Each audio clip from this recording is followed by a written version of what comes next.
Vamos a tomarnos los chistes en serio. Vamos a volver a escuchar algo que escuchamos hace cosa de una horita.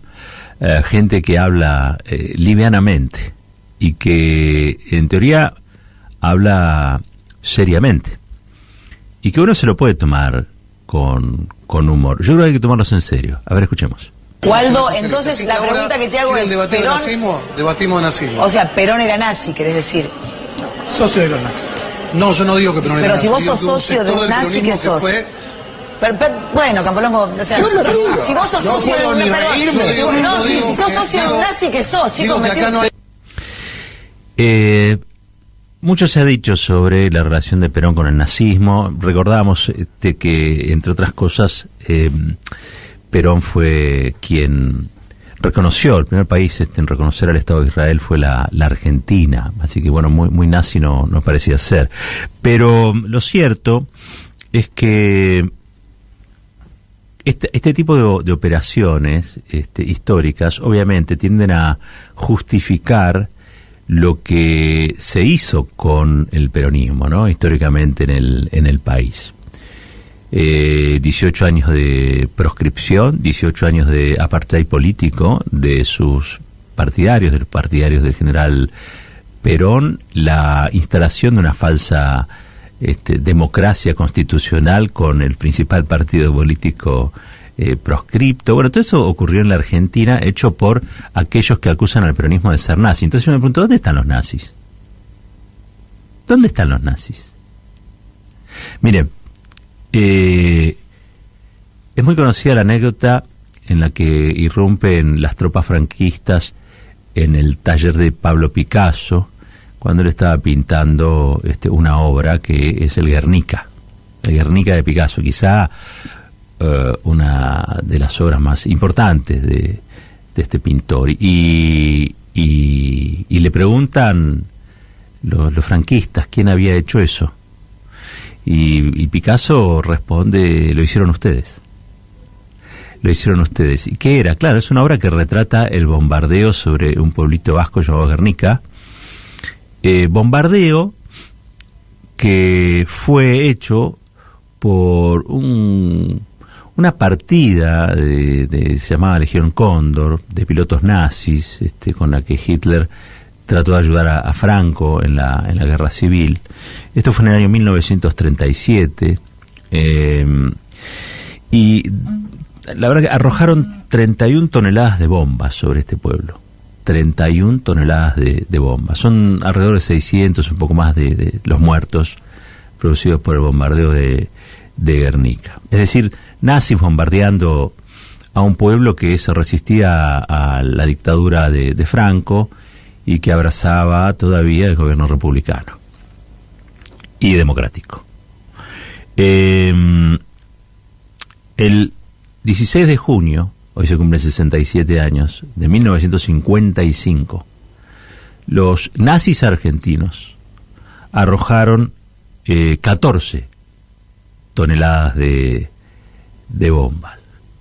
14 toneladas de bombas sobre la Plaza de Mayo, nada más y nada menos. No sobre un pueblito en alguna provincia, quizá no demasiado conocido, sobre la plaza pública, sobre la plaza de la Revolución Argentina. Se descargaron 14 toneladas de bombas.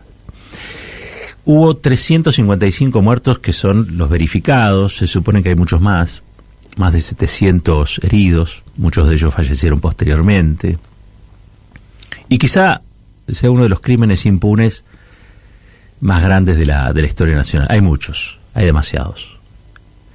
Pero esto, la verdad, que ocurría bajo un gobierno constitucional, el gobierno constitucional de Juan Domingo Perón, que evidentemente, ayer me decía Roberto Baschetti, el historiador, sociólogo, él me decía, hay muchas cosas que no le perdonaron al peronismo, pero fundamentalmente fue la nacionalización del comercio exterior, ¿no?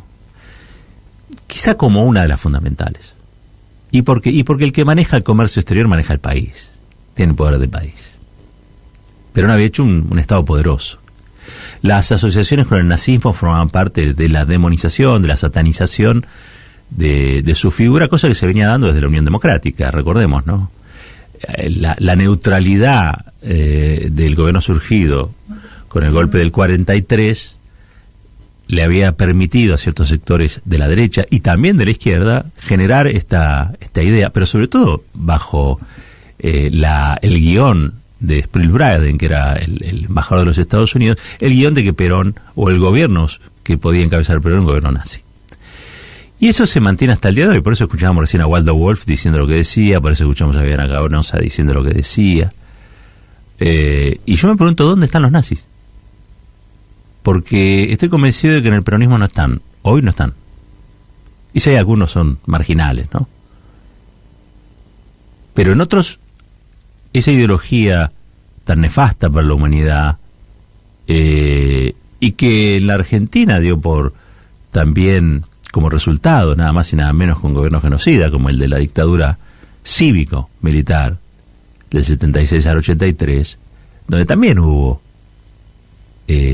campos de reclusión, exterminio, y la eliminación se dio muchas veces arrojando gente a pozos, como en Tucumán con el pozo de Vargas, otras veces arrojando a la gente desde los aviones al río o al mar, como sucedía con los vuelos de la ESMA, otras veces dinamitando los cuerpos, como pasó con la masacre de Fátima, para vengar lo que había sido el ataque a Moreno 14 y 17, que ahora se puso de moda como libro, y otras veces hubo hornos crematorios, como sucedió en Córdoba. Entonces yo me pregunto, ¿dónde están los nazis?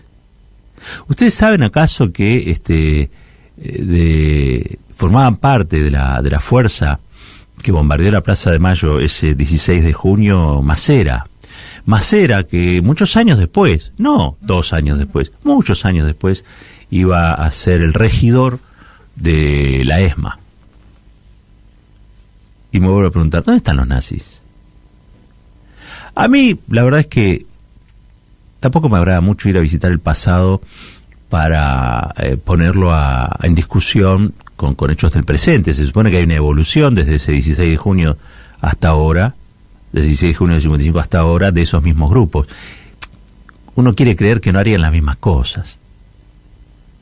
A veces dudo. Porque se toma muy livianamente el dolor ajeno.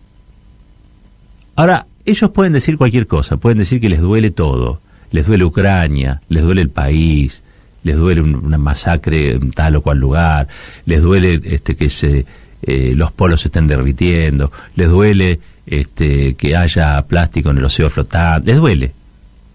Ahora, lo que no les duele es el dolor de sus compatriotas. No les duele la historia doliente, sufrida, de millones de personas que perdieron a sus familiares, que no solamente perdieron a sus familiares con ese bombardeo,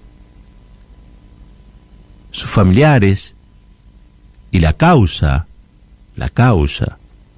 peronista desaparecieron hasta de los libros durante 18 años. Yo siempre trato de bajar un poco a tierra para que se entienda. Es muy duro, durísimo, ser un desterrado en su propio país, ser un desterrado de los derechos políticos en tu propio país, ser alguien que está impedido de mencionar a quien considera su líder político, o que cualquier cosa que diga va a ser llorando, va a ser... ¿Por qué? Y porque sufre. Hay un texto de Sábato que a mí me parece fantástico, porque Sábato había sido parte de la Unión Democrática, era un tipo de izquierda, un progresista, o un liberal progresista también. Había claramente estado en el antiperonismo, ¿no? Y sin embargo, él cuenta cómo, mientras en el salón de la casa en la que él habitaba se festejaba, porque el tirano tenía las horas contadas, en la cocina de esa casa, él las describe como cocineras indígenas, ¿no? Serían de pueblos originarios. la plebe, que funcionaba como servidumbre, de esos sectores que iban a triunfar luego con el golpe del 55, digamos, ¿no? O que triunfaron con el golpe del 55. Bueno, esas mujeres lloraban. Y ahí Sábato acepta que hay otra Argentina, acepta que ese dolor existe, y escribe algo en un tono muy compungido, como diciendo algo así como, ¿cómo no me di cuenta antes? Claro, el crimen ya estaba hecho, ya se había bombardeado la plaza, ya había 355 muertos, ya había 700 heridos. Poco después ya está, de eso se derroca Perón, ya estaba, el crimen ya estaba ocurrido. Lo último, para aconsejar a los que hacen chistes con cosas serias, el tiempo tiene que servir para mejorar, el tiempo no tiene que servir para empeorar. La verdad que están a tiempo todavía de reparar aquello que reivindican tan graciosamente, o dicen tan graciosamente, produciendo dolor en otros. Están a tiempo. No, nadie está impedido de cambiar para ser mejor. Nadie está impedido de cambiar para pedir perdón o para ofrecer algún tipo de reparación. Y quizá la primera y gran reparación sea que antes de hablar al cohete se pongan un ratito en los zapatos del otro o de la otra. Se pongan un poquito en los zapatos de aquel o aquella que murió en ese bombardeo hace 67 años, de sus familiares, de sus descendientes, porque todo eso ocurre acá. Quizá eso sea suficiente. Quizá eso sea suficiente. Quizá así puedan reparar esto que algunos llaman el Guernica argentino. Y quizá eso sirva también para que yo me deje de preguntar ¿dónde están los nazis en Argentina?